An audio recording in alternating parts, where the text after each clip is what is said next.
first of all, I would like to congratulate Women Inspired World for taking the initiative of connecting with professionals like me so that younger women professionals and leaders can gather insights from us. So thank you for inviting me to walk you through my career journey. Hi, I'm Barnali Das. I'm Head of Corporate Communications at Uber India and South Asia. I'm a strategic comms and PR professional with multi-sectoral experience spanning over 2 decades. I love what I do, amplifying the good news and mitigating the bad. So before I talk about my career journey, let me share a few things about my early years. I grew up and went to school in Bongaigaon, a small town in Assam. Both my parents were academics, and while growing up, they put a lot of emphasis on academic excellence for my brother and I. We studied very hard and excelled academically. Very early on in life, as a girl, I learned from my mother the importance of being fiercely independent. I used to admire her as I watched her get dressed in a crisp sari every morning to go to her college to teach. She taught me how critical it is for a woman to own and manage resources in a highly patriarchal society like ours. What I learned from my father is to always do the right thing and never compromise on values of honesty and integrity. I still stand by what I learned as a child. I went to an Assamese medium government school till my 10th standard. As a result, I have native speakers fluency in reading and writing in Assamese as well as Bangla. In a multilingual country like ours, it's a huge advantage to know at least 4 to 5 languages, especially so if you are a communicator. In fact, because of my fluency in Bangla, I have never faced any challenge in connecting with the media in Bangladesh where Uber operates. I've had quite a diverse career and worn multiple hats over the last 25 odd years, because of which I have picked up a range of skills and functional knowledge. While I have been a communicator and storyteller all my life, specializing in strategic comms and PR, I also have core competencies in public policy, advocacy, program, brand marketing, and rights-based and sustainable development work, especially for empowerment of women and children. I have been working with Uber India and South Asia since the last 2 years and 3 months. Among other responsibilities, one of my key mandates is to drive Uber's social impact work in the region. Ever since the outbreak of the pandemic, it has given me the opportunity to draw from my deep insights of the development sector and leverage my wide network. I have been able to forge and execute strategic partnerships with multiple external partners. I have been in the forefront to drive the Move What Matters initiative of Uber in the region to support some of the most vulnerable and COVID affected communities. If I were to draw a line to connect the dots, a significant part of my career has been invested in moving the needle on women and child rights, which I hold very close to my heart.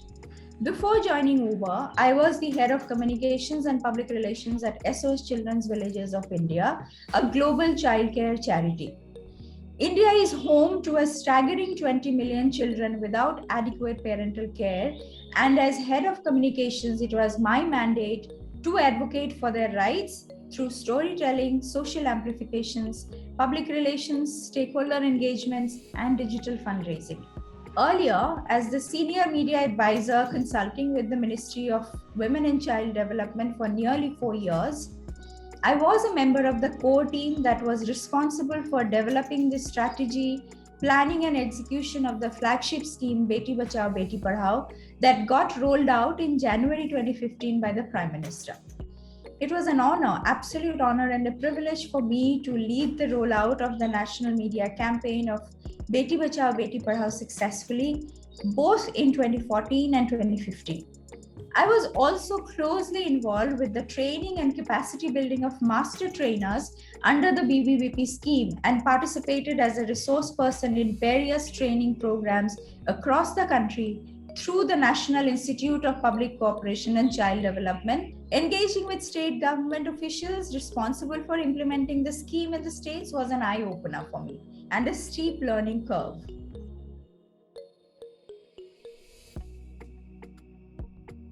I think I could, from my experience of being in the forefront of navigating through all the crisis induced and disruption induced changes that we have gone through from as an insider in the corporate, and also seeing, what others are going through. I mean, I can say that some of these changes are here to stay. For example, digital transformation has already been, going on. It's not that, we were not familiar with digital transformations, but I think the disruption of the pandemic sort of accelerated it to an extent that, we couldn't have imagined. We couldn't have thought that was possible.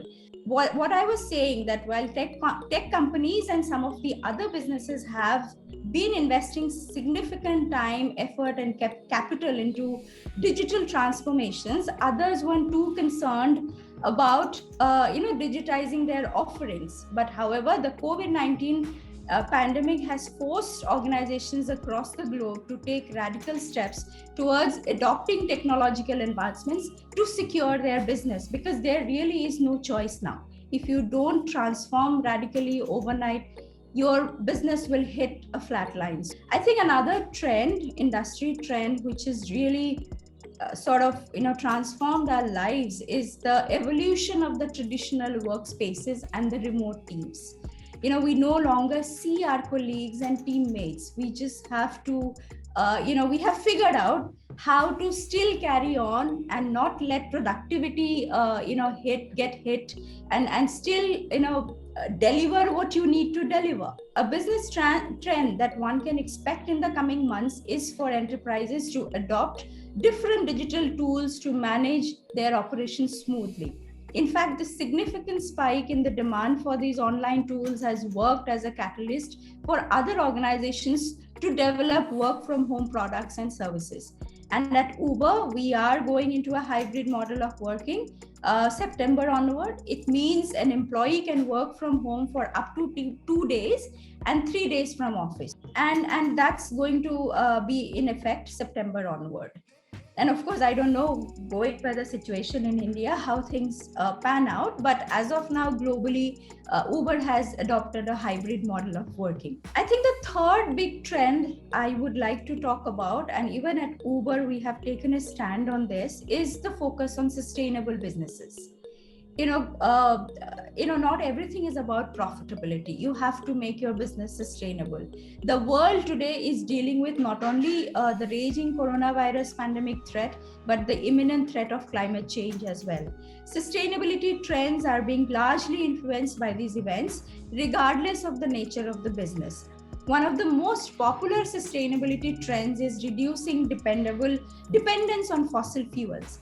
In fact, at Uber, we have already pledged that 100% of rides globally will be on zero emission vehicles or through micro-mobility and public transit by 2040 across the globe. So what we have pledged, that the process has already started, and in the next 19 years, by 2040, we will be a zero emission platform. There is a huge demand for out-of-box thinking beyond traditional PR tactics and approaches.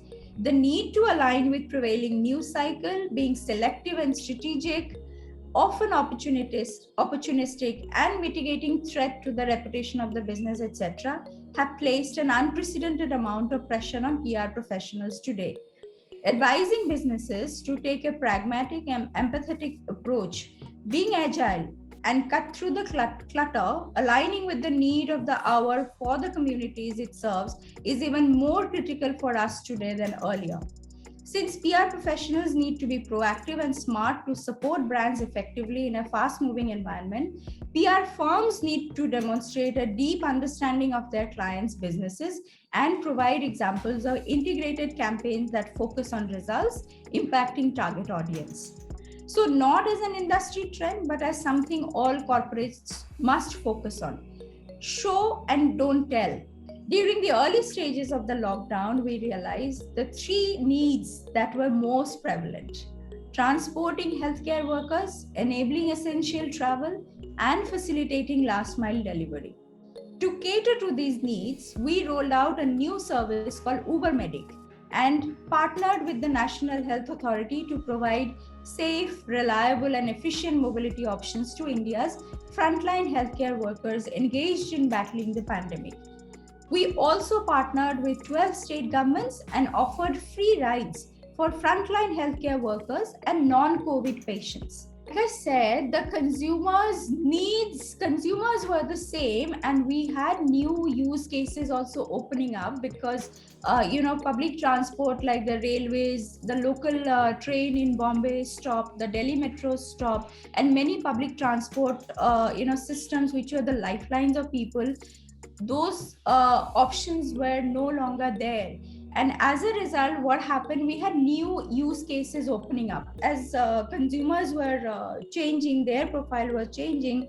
Even the new products that we launched, they were basically created to adapt to the new needs of the consumers. Last year, later last year actually, we partnered with quite a few NGOs like the Robin Hood Army and HelpAge India, Childline 1098. All these NGOs have their core work, and we were basically facilitating free rides to them so that their work, they can carry on with their work. So for example, when it comes to Robin Hood Army, they were using the Uber free rides to distribute food to some of the people who are the worst affected. We have already pledged to support the central, state governments and NGOs with free rides worth 10 crores in India.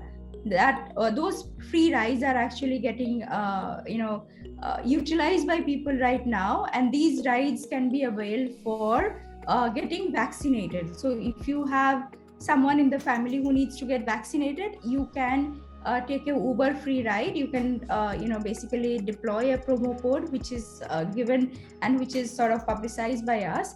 You can use the promo code and book a trip, Uber free trip, for a person that you are wants to get vaccinated to go and come back, to amplify their campaign to remove vaccine hesitancy, because as you might have heard, there is a lot of vaccine hesitancy and reluctance. People have heard all kinds of myths, etc., about the vaccine. So we are supporting the Ministry of Health and Family Welfare to amplify their campaign to remove vaccine hesitancy.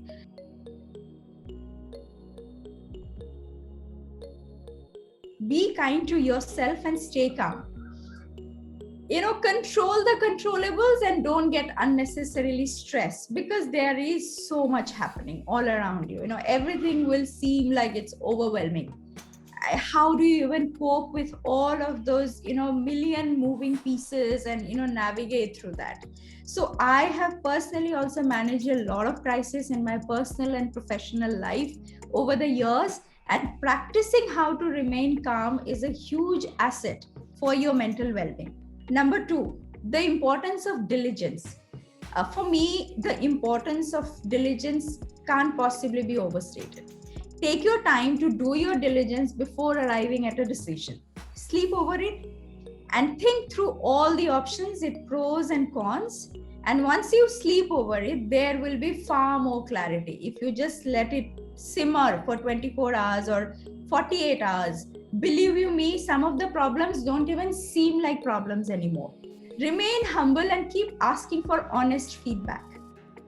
I have practiced it personally, and I do it proactively and regularly.